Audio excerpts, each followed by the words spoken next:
Have you ever heard the thrilling story of this black man and white woman couple? Buckle up and get ready. This is going to be a long and intense ride. It starts in a quiet suburban neighborhood at night. The streets are pristine but empty, flanked by bright streetlights casting long, eerie shadows. The atmosphere is unnervingly still, and something already feels wrong. Andre, a 29-year-old black man, is walking alone along the sidewalk, talking on his phone to his girlfriend, Crystal.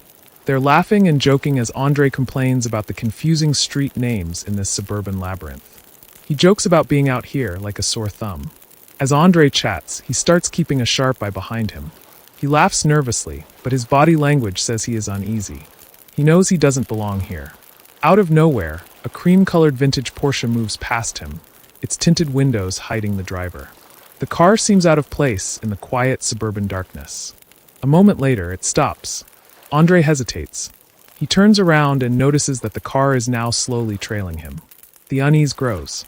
The car's engine hums as a soft, old-timey song, "Run, Rabbit, Run," echoes faintly from its interior. Andre's casual, joking tone on the phone gives way to unease. He curses under his breath. "Nope," Andre says to himself, deciding not to play this game. He turns around and walks the other way. But the car continues to follow, its low rumble almost taunting him. Every sound on the empty street seems amplified. A distant dog barking, the faint rustle of leaves in the breeze, and underneath it all, that haunting music coming from the car. Andre's pace quickens. His nerves are on fire now. He risks another glance behind him. He expects to see the car following, but it's stopped. The driver's door is open. "What the fuck?" Andre whispers, his anxiety spiking sharply. Before he can think, a figure in a black knight's helmet steps out of the car and moves toward him. Andre freezes for a moment, unsure how to react. The man in the knight's helmet comes at him aggressively. Then bam! The man grabs Andre in a chokehold from behind. Andre struggles, trying to pull free, but the attacker is too strong. Andre's cries for help die out as he begins to lose consciousness. His phone slips from his hand, landing hard on the pavement. The attacker drags Andre toward the car, his phone lying abandoned on the sidewalk. He carries Andre to the open trunk, which is lined with padding, oddly clean and deliberate like a padded cell. Andre is dumped inside with shocking carelessness. The man in the knight's helmet slams the trunk closed, gets back into the car, and drives off into the darkness. The scene transitions to dawn in the city. Golden sunlight covers the skyline, and autumn leaves scatter across the streets. Slowly, the focus moves inside a small but stylish bachelor's apartment. The space is neat, but it's filled with personality and artistry. Striking black and white urban photography is framed on the walls, showcasing the photographer's keen eye for detail. This is where we meet Chris Washington. He's a calm, composed young black man in his mid-20s, getting ready for the day in his apartment. Chris is in the bathroom, shirtless, staring at himself critically in the mirror. The quiet hum of the apartment contrasts with the tension of Andre's earlier scene. Chris seems self-assured, playful, even, as he smirks while shaving. He nicks himself slightly and chuckles at his own mistake. Later, he casually picks up a camera and scrolls through its digital display, reviewing shots he's taken. The images are striking, gritty yet beautiful street scenes. It's clear that Chris has talent. As he looks through the lens out of his window, capturing a few more test shots, it's easy to see this is his element. Suddenly, the apartment buzzer rings. Chris smiles and moves to the door. It's Rose Armitage, Chris's girlfriend. She's white, cheery, and absolutely at ease in his space. She walks in holding coffee and pastries, brightening the room with her energy. They joke about her indecision when buying the pastries, clearly comfortable with each other. It's a beautifully mundane, intimate moment that contrasts with what we, as the audience, already know is brewing. They chat easily, teasing one another as Chris starts packing for the weekend trip to meet Rose's parents for the first time. Sid, Chris's dog, lays on the bed nearby, calmly watching them with his puppy dog eyes. Rose, nibbling on a croissant, calls out the essentials Chris needs to pack. Toothbrush? Deodorant? And he mutters check check, trying to keep the mood light. But there's something on Chris's mind. Eventually, he stops packing and looks at Rose. "Do they know I'm black?" he finally asks. Rose is initially confused by the question. She brushes it off, jokingly impersonating an exaggerated announcement like, "Mom, Dad, guess what? My black boyfriend is coming to visit." But Chris doesn't laugh. He expresses his concern, worrying that it might matter to her family, even if it didn't seem like a big deal to her. Rose takes his hand and reassures him. "My dad is the kind of guy who would have voted for Obama a third time if he could," she says with a laugh. She gently insists that her parents aren't racist, they're just a little awkward. Chris doesn't seem fully convinced, but he trusts Rose, so he lets it go. Rose playfully snaps a selfie of the two of them before they head out. Chris half smirks, teasing her for ambushing him with the photo, but the warmth between them is undeniable. They kiss, seal up their bags, and leave the apartment. Chris blows a kiss to Sid as they walk out the door. Before hitting the road, Chris makes a quick call to his best friend, Rod Williams. Rod is loud, hilarious, and protective of Chris in his own blunt way. He's watching Sid while Chris is away, and he knows about Chris's trip. When Chris mentions meeting Rose's parents, Rod immediately quips, "Don't go to that house. You hear me? White people in the woods." "Hell no," it's said half-jokingly, but his suspicion is genuine, buried beneath the humor. Chris laughs it off, though. It's just a weekend trip, right? What's the worst that could happen? As Rose and Chris pull onto the highway, the golden autumn countryside surrounds them. It's peaceful, seemingly idyllic. But as the camera lingers on Chris glancing out of the window, you can feel that unease creeping back in, the faint tension of what's to come. The car turned into the long gravel driveway of the Armitage estate, the wooded surroundings creating a canopy of shadows and filtered sunlight. As the house came into view, it stood quaint and pristine, a medium-sized home surrounded by open green spaces and dense forest.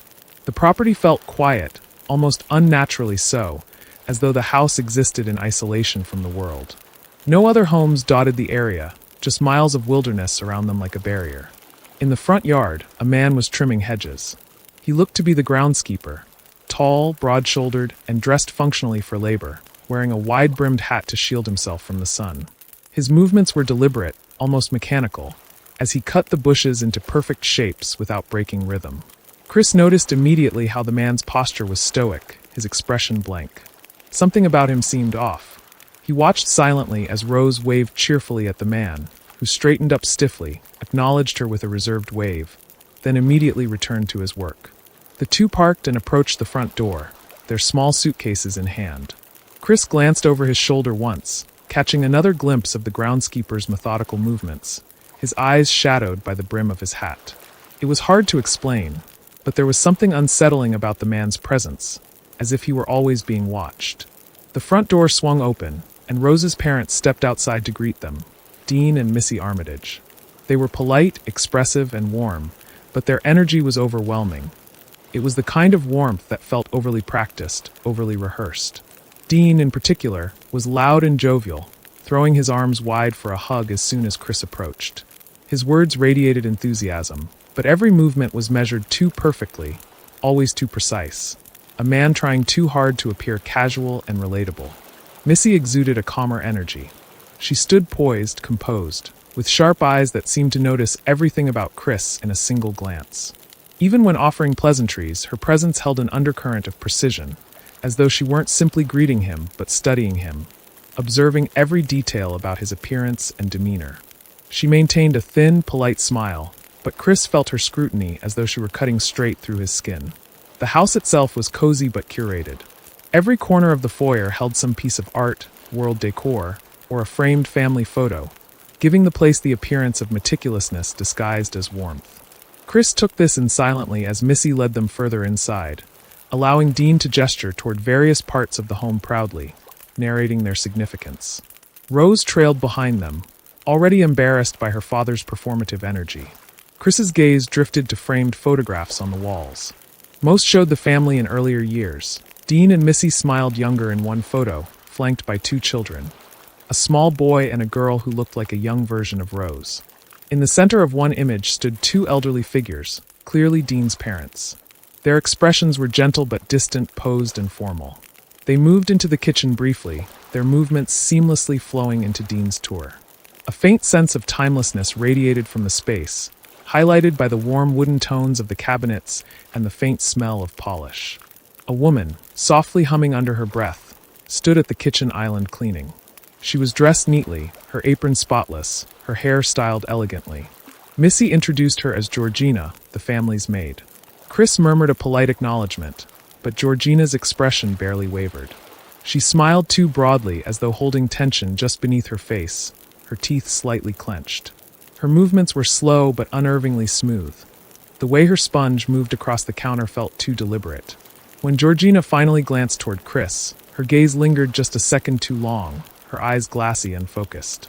Missy smiled calmly and continued, her tone unshifting. Georgina didn't speak again. Instead, she flicked her eyes back toward her task, treating her work with quiet reverence as though it were sacred. Through the back door, Dean showed Chris the expansive backyard. It was peaceful, bordered by dense trees that swayed in the wind, but there was something eerie about how secluded the house felt. The lack of visible neighbors only added to its looming isolation. A gazebo sat off toward the edge of the lawn, positioned like some long-forgotten centerpiece of rituals or gatherings. Chris glanced toward the tree line where the yard blurred into forest. He felt a faint chill despite the warmth of the sun. Dean's voice broke the silence, explaining how much he loved the privacy here, how it gave their family space to breathe. Complete freedom was the phrasing he used. But Chris barely registered the words.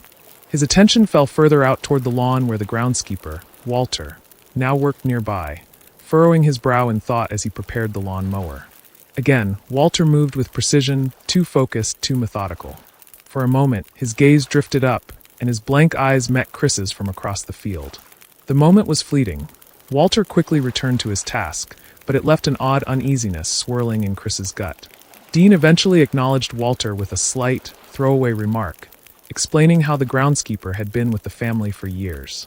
Chris muttered something polite, maneuvering past the discomfort of suddenly being the topic of focus. At one point, Dean stumbled slightly in his excitement to mention politics, throwing in a casual statement about how much he admired Obama. "The best president in my lifetime," he declared loudly. Chris gave him a faint smile, trying not to overthink the comment that was meant to bridge gaps but instead hung awkwardly heavy in the space between them. As they wrapped up the tour and returned to the house, Chris let his shoulders relax slightly, though the sinking feeling in his chest remained. Something about this place, about these people, felt curated, like every interaction, every glance, was on display for him. Rose brought Chris upstairs to the room she stayed in as a teenager. It was quaint and orderly, like a time capsule preserved just for her visits. Stuffed animals sat tucked into a corner near a few faded mementos from her childhood, giving the room an innocent warmth. Chris set his luggage down near the bed, taking the opportunity to linger by her dresser, where faded photographs of her younger self were carefully placed in frames. Rose unpacked casually, chatting about how her parents loved having guests over, but Chris only half listened. He picked up one photo of her from a school performance. It looked like she had been in a high school play once. The mementos carried an odd sense of juxtaposition from the controlled intensity of her family. Here, the room was soft, untouched by the sharper energy lingering in the rest of the house. But Chris couldn't entirely shake the sense of something lurking beneath the surface. The dining room was warmly lit, but the atmosphere was anything but relaxing. Chris sat at the table with Rose and her family, the meal abundant and perfectly arranged, yet the tension was impossible to ignore. Across from him, Jeremy, Rose's younger brother, carried an erratic and unpredictable energy. His movements were loose, his posture overly casual, legs splayed, and his eyes sharpened with a sense of entitlement. Jeremy's intensity burned through the calm pretenses in the room. Chris could feel Jeremy's gaze on him, watching too closely and with a strange, appraising scrutiny. There was something probing about it, as if Jeremy wasn't just acknowledging him as a person but was evaluating him, assessing his physicality, measuring his presence. Every word and gesture Jeremy made carried a subtle but undeniable aggression, though it was veiled under a smile and light, teasing tone. Chris felt the target on his back, but kept himself composed.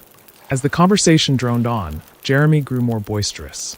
His hands darted to the edge of the table, gripping utensils as if they were extensions of his wild, flaring energy. At one point, the table shook faintly as Jeremy leaned forward, his body movements becoming more animated. Despite the familial setting, it felt like a challenge, and Chris was careful not to engage too much. He knew where this sort of interaction led. It was a game he didn't want to play, one filled with traps baited by race, class, and unspoken power dynamics. Chris didn't rise to it. He just observed in silence, like a watchman on alert. Dean and Missy both stepped in to temper the mood, their words and demeanor controlled, almost rehearsed, as they worked to diffuse Jeremy's growing edge. But it was clear that Jeremy's behavior wasn't unusual. He was a part of the framework of this family, another spoke in the wheel keeping the strange energy of the household in motion. Rose sat quietly beside Chris, uncomfortable but not entirely surprised, as though this kind of chaos was just part of her family dynamic. Later, as the evening wound down, Chris noticed small gestures from the Armitages that collectively felt unnatural. Everything in their home, from the way they carried themselves to the manner in which they tackled conversation, had a scripted quality to it, delivered with just enough polish to seem authentic, but too practiced to feel real. It left Chris silently uneasy, though he kept any discomfort to himself. The air was still outside as Chris stirred in his bed, unable to sleep. The faintest hum of night insects and the occasional whisper of wind filled the space, but inside the Armitage house, the silence was thick. Shadows moved across the room as the moonlight filtered dimly through the window. Beside him, Rose slept peacefully, her face softened by sleep, unaware that Chris was wide awake, his thoughts restless. Slipping off the sheets, he rose from the bed carefully to avoid waking her. Moving silently, he made his way out of the room and into the dark hallway. The floorboards creaked faintly beneath his feet, each step slow and deliberate as he padded down the corridor toward the stairs. The stillness of the house pressed in on him like a weight. Chris paused halfway down the staircase, his ears tuned to the faint sounds of the estate. Something about the quiet felt eerie, as though the house itself were hiding something just out of sight. His steps eventually carried him into the kitchen. The sharp, clean smell of polished surfaces filled the air, but Chris wasn't looking for anything in particular. He lingered near the granite counters for a moment before stepping toward the back door.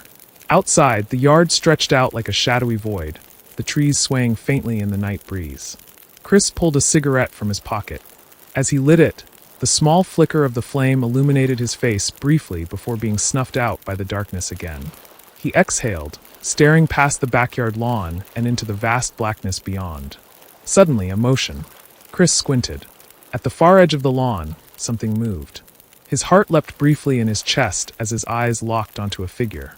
It wasn't clear at first, but as it came closer, it grew distinct. It was Walter, the groundskeeper. He was running. Sprinting, in fact. His frame hurtled across the grass at an inhuman speed, heading straight toward Chris. Chris stumbled back, startled by the image of Walter charging at him like a shadow unbound. At the last second, Walter veered, continuing his headlong sprint past Chris and toward the other side of the yard. The sound of his pounding footsteps faded back into the darkness. Chris, still catching his breath, tried to settle the growing unease clawing at his gut. Turning toward the kitchen window, his heart jumped again. Georgina was inside, standing in the darkness, her face lit faintly by the glow of the moonlight. Her reflection shimmered ghost-like in the window as she stared out, and for a moment, it felt as though she were staring directly at Chris. Her expression didn't change. Her wide smile and glassy eyes felt frozen like a mask on her face. Chris, unnerved, stubbed out his cigarette and silently returned indoors. As Chris moved through the hall, he passed a doorway where a faint light glowed within. Turning his head, he saw Missy sitting at her desk. She was perfectly poised, her gaze steady and calm, yet holding something unsaid within it. The small clinking noises from her teacup echoed faintly in the still air, a rhythmic sound of a spoon hitting porcelain. She gestured toward an empty seat across from her. Chris hesitated for a moment, feeling a pang of weariness, but he stepped forward and sat down. Missy's movements were deliberate, her control immaculate as she stirred her tea with slow, precise motions. The clinking continued, consistent as a heartbeat. She spoke, her words even and steady, her gaze locked on Chris with almost hypnotic precision. Her presence was authoritative but quiet, the kind of energy that broke past walls of resistance effortlessly. Chris shifted in his seat, his fingers tracing the armrest of the upholstered chair he sat in. The rhythm of her spoon against the cup lingered. The clinking reverberated as though magnified by the silence. Chris blinked, and suddenly, he was no longer in control of his body. He felt himself sinking, not physically, but mentally, as though the air around him had thinned and gravity no longer tethered him to the ground. The world around Chris darkened, and he fell backward into an infinite void where the rules of reality seemed to collapse. His body became distant, his mind thrown into a vast, cold darkness. He could no longer speak, no longer move. All he could do was watch helplessly as Missy leaned closer toward him, calm and unmoved, dictating his fate with chilling patience. Chris was trapped in what would come to be called the sunken place. His consciousness floated motionless, his sight reduced to seeing the world as if from the bottom of a well. Distant, detached, helpless, Chris jolted awake, gasping for breath, his heart pounding in his chest as if he had been drowning and suddenly found air. The room was dark, the faint hum of Rose's soft breathing grounding him to the reality of his surroundings. He touched his face, his hands shaky, as the memory of the darkness, the endless void and the powerless feeling of the sunken place, echoed in his mind like a phantom grasp. The piercing rhythm of clinking tea and the image of Missy's calm, predatory demeanor lingered in his head, haunting in their simplicity. He turned his gaze toward Rose, still sleeping peacefully beside him, completely unaware of the terror that gripped him. Chris tightened his jaw, forcing himself to calm down. It must have been a dream, he told himself. But it didn't feel like one. Shaking the thought from his mind, he reached for his phone where it sat charging on the dresser. He noticed a faint buzz. Rod had texted him an image of himself preparing a meal for Sid back at the apartment. The sight of his best friend goofily posing with Chris's dog gave him a moment of relief, a small connection to something safe and familiar. Still, his thoughts were heavy, and he felt a strange pull toward facing the day ahead. Early morning light filtered through the Armitage estate, painting it in a soft, transient glow. The cold dew of dawn clung to the grass as Chris stepped outside, camera in hand. He wandered toward the woods near the boundary of the backyard, his lens tracing the delicate silhouette of trees, capturing the emerging life of the forest. The sunlight seemed warmer here against the shadowed backdrop, but the eerie separation of nature from the house still unnerved him. He zoomed his lens, spotting a bird perched delicately on a thin branch. He took a photo, the shutter clicking softly as nature stood still for him. Yet even in this moment of solitude, he felt watched. He slowly turned back toward the house. At the top of the second-floor window, Georgina stood in her room. She was looking directly at herself in the mirror, brushing at her wig, her movements deliberate and overly controlled. Chris paused, squinting. The way she studied herself felt off. She removed the wig slowly, revealing a strange surgical scar that wrapped around her scalp. But as if sensing she was being watched, her head suddenly turned toward the lawn, and Chris quickly shifted his lens elsewhere, snapping another photo to avoid being caught staring. Not far from him, Walter worked in the yard. Chris approached cautiously, noticing the odd precision in Walter's movements, his total disregard of the world around him. When Chris gave a polite nod of acknowledgement, Walter stopped what he was doing and stood upright. His smile was wide, but instead of warmth, it carried something forced, almost oppressive. Walter spoke, his words calculated but uncomfortably energetic, his tone almost rehearsed. He barely looked into Chris's eyes, focusing more on parroting pleasantries. The exchange left Chris feeling uneasy again, Walter's demeanor teetering somewhere between strained friendliness and a faint hostility that seeped through in subtle, uncomfortable tension. It wasn't something Chris could pinpoint, but it felt unnatural, like a mask being worn too tightly. Chris eventually nodded and stepped away, noticing how Walter watched him walk off until the distance between them became too great. Back inside, the Armitage household stirred with controlled activity. Missy and Dean were busy preparing for the arrival of guests, family friends who would be attending their annual get-together. The space became a little livelier, though the excitement from the Armitages felt deliberate rather than genuine. Chris returned to find Rose getting ready in her room, brushing off his lingering discomfort. As the family began setting up for the event, Chris began to realize how much larger this gathering would be than he expected.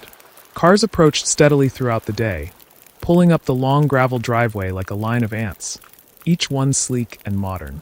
Guests stepped out, all dressed impeccably in wealthy country club attire. Men in tailored blazers, women in wide hats and pearls, as if prepared for a garden party straight out of another era. Chris noticed right away that every single person was white. They moved with the air of practiced elegance, carrying themselves with an upper-class authority that dictated the space as their own.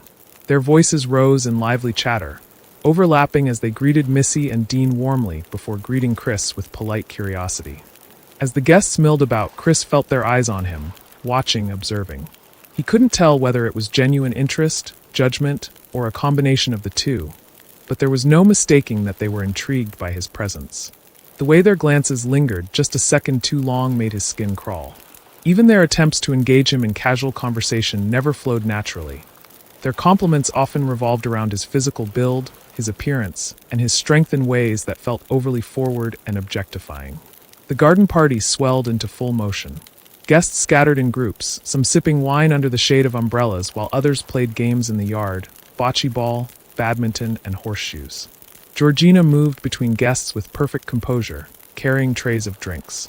Her posture was ramrod straight, her smile frozen, her movements precise like a mechanical doll performing some pre-programmed task. Chris wandered the party with Rose at his side, navigating awkward introductions with person after person. Many of them complimented Rose on her choice of boyfriend, repeatedly praising how handsome or impressive Chris was, their tones filled with bizarre, not quite sincere admiration. The emphasis in their overly polite remarks made Chris uncomfortable, like he was being compared to something, framed as a specimen of value rather than a person. As Chris tried to blend in, he spotted something that briefly filled him with relief. Another black man. The man stood by the bar, his head turned slightly away. Dressed in a stiff ascot and hat, he looked like he had stepped straight out of a different century. The man turned around, and Chris froze. He recognized him immediately. It was Andre. But something about him was drastically different. Andre's expression carried the same blank, almost robotic quality that Walter and Georgina had. His posture was rigid, his movements slow and formal, and his overly polite tone didn't feel like him at all. This wasn't the person Chris remembered. It was as if Andre was buried somewhere beneath an entirely different person walking in his body. The interaction deeply unnerved Chris, the familiar face carrying a strange betrayal in its unfamiliarity. The realization that something about this place was wrong, more wrong than he could have imagined. Chris couldn't shake the unsettling change in Andre. It was something beyond unfamiliar. It was as though Andre's very essence had been cut out of him and replaced with someone else entirely. The polite, rehearsed mannerisms, the rigid stance, the hollow smile, it all felt unnatural. It was clear now that Andre didn't belong here, or rather, who Andre used to be no longer existed. The unease gnawed at Chris. Silent but deliberate, he removed his phone from his pocket, positioning himself inconspicuously and raising the camera toward Andre from a distance. In his gut, Chris felt compelled to capture this moment, to document the strange and horrifying change in Andre's demeanor, to hold proof of something he still couldn't fully explain even to himself. He snapped the photo, but as the flash went off, everything stopped. Andre turned abruptly toward Chris, the blank expression on his face twisting suddenly into something unrecognizable. His eyes widened unnaturally, a dark smear of blood trickling from his nose as his body tensed violently. And then, like a dam breaking under pressure, Andre moved. His calm, controlled exterior cracked apart. His body lunged forward like a wave crashing over itself, and he bore down on Chris with an intensity so raw it felt primal.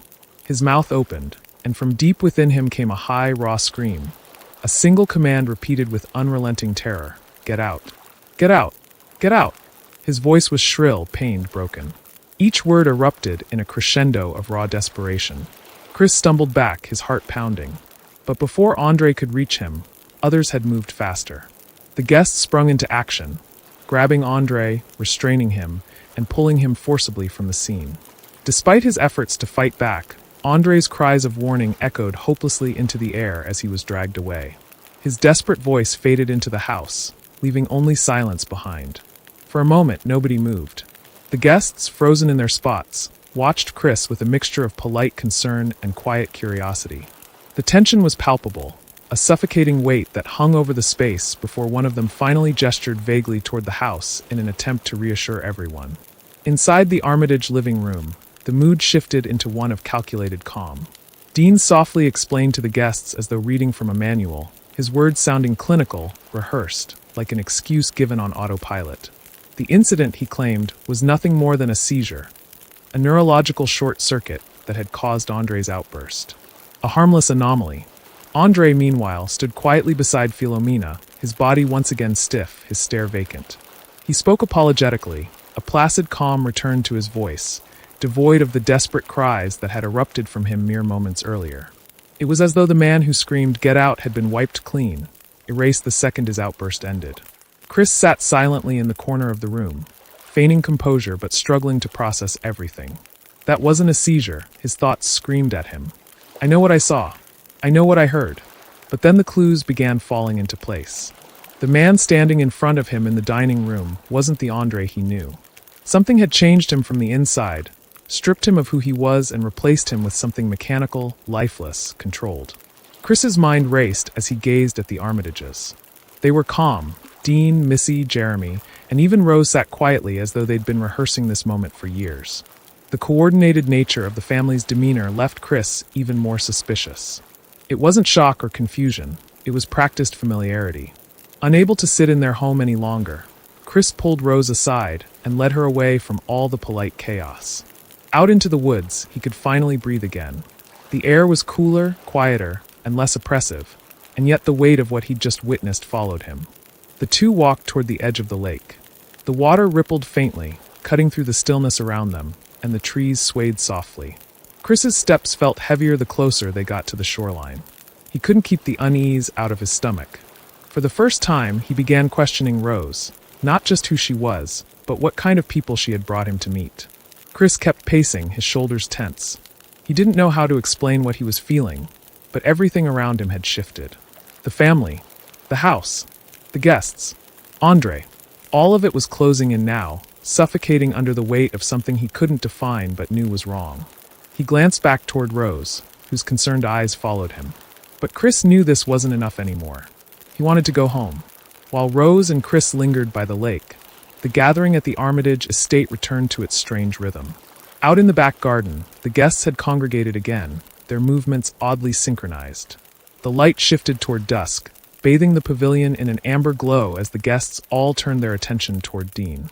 He stood tall in front of an easel, displaying a photograph of Chris. The guests didn't speak, but their actions were deliberate. Hands rose silently, fingers displaying incremental numbers in some kind of bidding ritual. Dean surveyed the raised hands, nodding and pointedly calling out each number. The mood was somber yet electric. A tense energy permeated the proceedings, as though an unspoken contract were being finalized. The auction unfolded in perfect, nauseating detail. Each raise of the hand moved with eerie precision. Every whispered nod brought them closer to their ultimate goal. When the final bidder, a blind art dealer named Jim Hudson, raised his hand and doubled the final amount, the rest of the competition subsided. With a single gesture, Dean concluded the auction, clapping his hands firmly as though sealing the transaction. Jim Hudson's face remained calm, the satisfaction clear in his expression. The photograph of Chris remained on the easel throughout, a stark and haunting reminder of what this event truly was. Back at the house, Chris returned to Rose's room. It was quiet now, the energy in the house having dissipated slightly as many of the guests left. Chris moved to start packing, desperate to leave as soon as possible. His eyes wandered to an open closet. At first, it appeared no different than any other young girl's closet, filled with childhood memories and neatly folded clothes. But a shoebox, tucked on a lower shelf, caught his attention. Something about the way it was placed out in the open felt deliberate, like it had been left there for him to notice. He reached for it, pulling back the lid to reveal stacks of old photographs. One by one, he flipped through the images. The first few were harmless, pictures of Rose in high school stage plays, smiling with her classmates, performing under bright lights. But as he flipped further, the photographs began to shift. Now they featured Rose standing arm in arm with a series of men, young black men. Every photo carried a familiar intimacy. Rose grinning, leaning close to them, arms draped around their shoulders, often positioned for romantic selfies like the one they took together earlier in the car. Chris froze. One photograph was unmistakably of Walter. Younger, confident, eyes filled with life, completely unlike the hollow man tending their lawn earlier. Another photo revealed Georgina smiling brightly beside Rose, her body language entirely relaxed, unburdened by the strange, forced expressions Chris had seen in the kitchen. It all clicked into place. Rose had been involved with all of them. Every black person on the estate wasn't there by accident. Chris stuffed the photographs back into the shoebox, panic flooding his mind as he began to realize the gravity of what he was caught in. Chris closed the lid of the shoebox and placed it back hurriedly.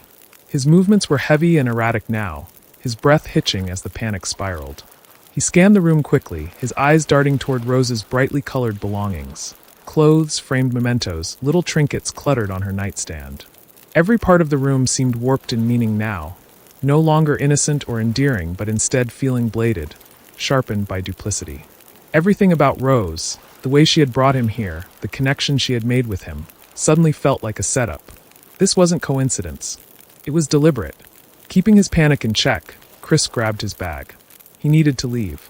Feet moving quickly but quietly, he exited the room and made his way into the hallway, listening carefully for any sound of movement from the rest of the family. Their footsteps, their voices, anything that might betray their presence. The house felt unnaturally still, which only made the suffocating tension worse. As he descended the staircase, Chris's mind raced, the images from the shoebox playing over and over in his head. Georgina smiling naturally, Walter full of life. He clenched his fists, holding down the rising nausea that was clawing its way up his chest. When he reached the foyer, Rose appeared at the top of the stairs.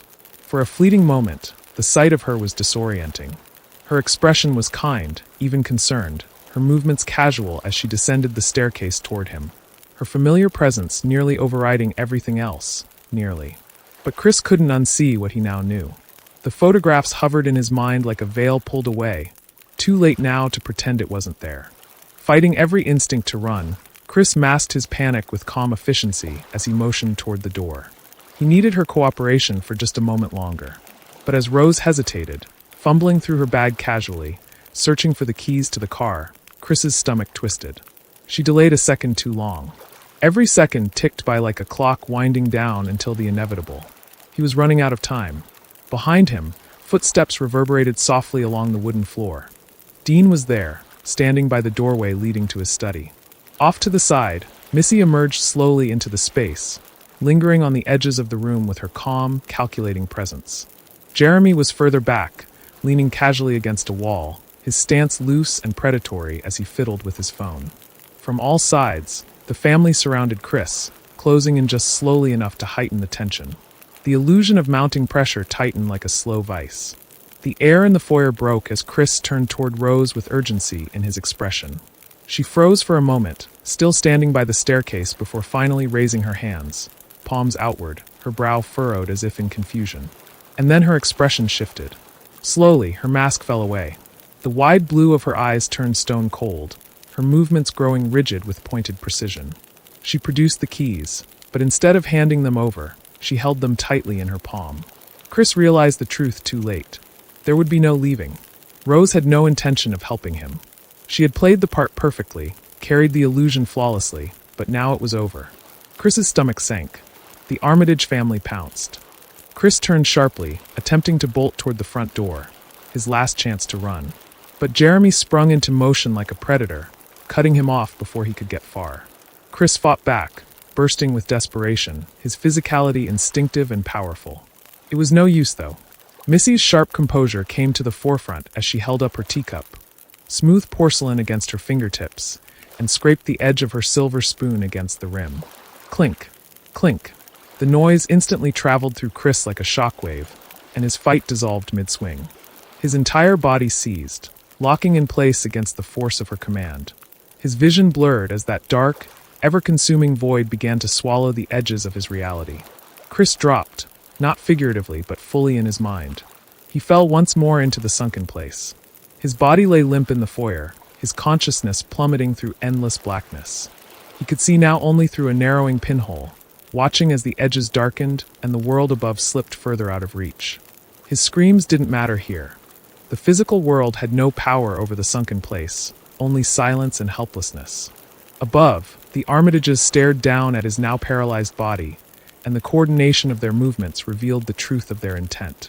Rose calmly stepped back beside her family, her expression unflinching in its coldness. All traces of the vibrant, loving partner she had pretended to be now wiped clean. She held no sadness, no remorse, just certainty.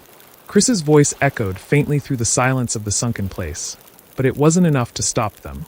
When Chris awoke, it was to the dim, sterile light of a basement. The walls were clean but unnerving. Too clean, like a surgical theater meant to conceal the violence it had seen. He was strapped to a large chair, heavy leather bands securing his wrists and ankles to the seat. Anxiety pulsed through his veins as his gaze darted around the room, taking in its strange decor. The smell of wood polish and faint antiseptics clung to the air, another layer of terror building under the pristine atmosphere. In front of him, an old cathode ray television screen buzzed faintly, its distorted picture slowly flickering to life. The static faded, replaced by the image of an older man dressed formally, his expression calm and instructional. It was a recorded video, his voice clinical yet disturbingly warm as he addressed the camera. This was a sales pitch, a video manual offering immortality. As the man spoke, the puzzle pieces fell into place. He explained the true horror of the coagula, the Armitage family's deranged brain transplant process. Wealthy auction winners, people who wanted new, young bodies, would undergo a procedure that fused their consciousness with that of another body. The host body, the person being stolen, would remain alive only in fragments, trapped forever in the silent paralysis of the sunken place, while the buyer completely took over their motor functions. Chris realized now what had happened to the others, Andre, Walter, Georgina. Their bodies lived, but their minds had been taken. They were prisoners inside themselves, just as Chris would soon be. The figures from the garden party flashed in Chris's mind. Their stares, their invasive questions, their fixation on his strength and youth. He was chosen, hunted, and now sold. He was no longer a guest. He was merchandise. As the video on the screen flickered to an end, Chris sat rigidly in the chair, his chest heaving in panic.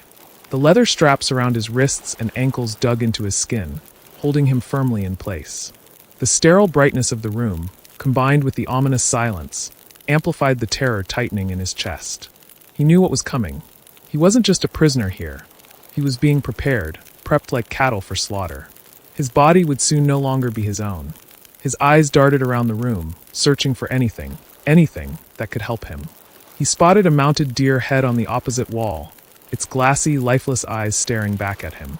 That image hit him like a haunting echo of the deer they had hit on the road earlier, a parallel to his own impending fate. He felt the helplessness creeping in. The faint sound of footsteps interrupted his train of thought. The door at the far end of the room opened, and Jeremy entered with unsettling ease. His body language was loose and playful, but there was a clear malice behind every movement. Jeremy was disturbingly calm, in full control, as he began setting up tools, prepping for the procedure like a predator toying with his prey. A thin metal pole gleamed dully in the light as Jeremy wheeled it closer to Chris's chair. The clicking sound of the wheels echoed in his ears. As Jeremy finalized his preparations, he left for another room, leaving Chris alone again with the faint hum of the TV. Chris's breathing quickened as he shifted his body, focusing his strength on loosening the constraints. He was trapped physically, but his mind searched desperately for a solution, for a way out. Chris noticed something peculiar as he struggled against the chair, the soft material beneath him. Shreds of cotton were spilling slightly from the edges of the armrests. His breathing slowed slightly as he looked down. He thought for a moment, his mind racing, and then began adjusting his hands so that his fingertips could pull at the loose strands. Despite his fear, Chris's movements became more deliberate. Little by little, he began stuffing those shreds of cotton into his ears. He wasn't certain how much time he had or whether it would even work, but the sound of the spoon clinking from earlier still rang in his mind. He wouldn't fall into Missy's trap again. Whatever was coming, he had to be ready. The TV turned on again abruptly, the screen showing Jim Hudson, the blind man who had purchased Chris's body. He explained his reasoning calmly, almost casually, as though this were just another transaction in a long line of business deals. Though blind, Jim's words revealed his strange admiration for Chris's artistic eye. He wanted not only Chris's body, but also his perspective, an ability he believed could be claimed through the procedure. Every word made Chris's skin crawl, but he kept focused, kept calm. He knew he couldn't give in to panic, not now. When the recording ended, the door clicked open once more, and Jeremy returned, wheeling surgical instruments into the room. Each tool gleamed coldly as he set them down one by one, unfazed by the horror of what he was about to do. Jeremy leaned closer, preparing to adjust the arm restraints. Chris's body remained still, motionless. Jeremy smirked, full of arrogance, as he worked with a lack of haste. But Chris wasn't in the sunken place anymore. He wasn't paralyzed this time. The cotton padding in his ears had muted the trigger sound entirely. Chris struck. With sudden, furious strength, he used the arm restraint against Jeremy, slamming him with blow after blow. The confusion on Jeremy's face was brief and visceral before the chair fully tipped over, and Chris freed himself. The tables had been turned. Now free from the chair, Chris wasted no time. Blood pumping, adrenaline surging, he turned toward the door and fled. Every moment mattered now. The sterile glow of the basement walls reflected his movement as he sprinted forward, his instincts fully taking over. He had to get out. As he moved toward the stairway, Dean appeared, his hulking presence blocking Chris's path. Dean reached for him, but Chris spotted the deer head displayed on the wall. With no hesitation, he grabbed it by its antlers and drove it forward with all his strength. The pointed antlers penetrated Dean's body with sickening precision, and Dean collapsed in a sudden heap. Chris didn't stop to check if he was finished. He stepped over the body and kept moving. As Chris ascended, the house became a maze of haunting silence and faint creaks. Every dark hallway threatened to trap him, every corner potentially hiding another attack. The emptiness of the space was deceiving. It wasn't just a house anymore, it was a hunting ground. Missy appeared next, stepping into his path with her cold, calm demeanor unchanged. Her teacup rested in her fingers, ready to turn his freedom into another descent into the void. But this time, Chris didn't hesitate. Moving fast, he grabbed the cup and smashed it into the ground before Missy could make her move. The shattering porcelain echoed like a signal. Missy reached for a weapon, her sharp, silver letter opener, but Chris was faster. He turned her own weapon against her, pushing through every ounce of resistance she offered before her body finally slumped to the ground. Chris stepped past her, his breathing heavier, hands shaking, but he kept moving. As Chris moved toward the front door, freedom just steps away. Jeremy appeared again, barely slowed by his earlier injury. With a weapon in hand, Jeremy lunged forward, but Chris anticipated his chaotic aggression. They collided violently, each blow matched with desperation until Chris took the upper hand. Using brute force, Chris struck him down with an intensity born of survival. This wasn't over until it was over. Chris stumbled to the front door, his heart pounding, blood smeared on his hands. The gravel driveway stretched before him, crisp night air brushing against his face. Yet even as he ran toward a car, his mind raced. The Armitages wouldn't let him leave so easily. Chris stumbled out of the house, gasping for air as he crossed the threshold into the open night. The cool breeze struck him like a splash of water, but it wasn't calming, it was harsh, a reminder of how exposed he still was. He needed to escape, not just from the house, but from the suffocating grip of the Armitage family and the insidious plan they had for him. His legs wavered, blood streaking his hands from the brutal encounters in the house, but he pressed forward, no time to slow. The family's car was parked at the edge of the gravel driveway. He sprinted toward it, each step crunching beneath his feet, the sound impossibly loud in the stillness of the wooded estate. He clambered into the driver's seat, his hands fumbling for the keys. He tried to steady his breathing, to focus on getting the car started, but a movement outside the windshield caught his attention. It was Georgina. She was walking toward the car at an unnatural pace, her figure illuminated by the car's dull headlights.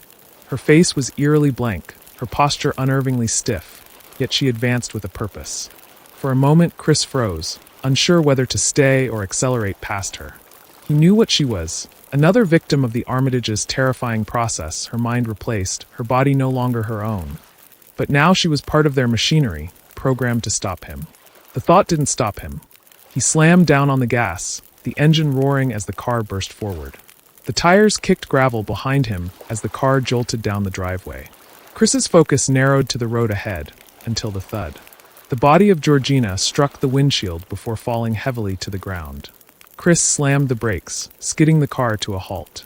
For the briefest moment, he sat frozen in the driver's seat, staring at her motionless figure through the fractured windshield.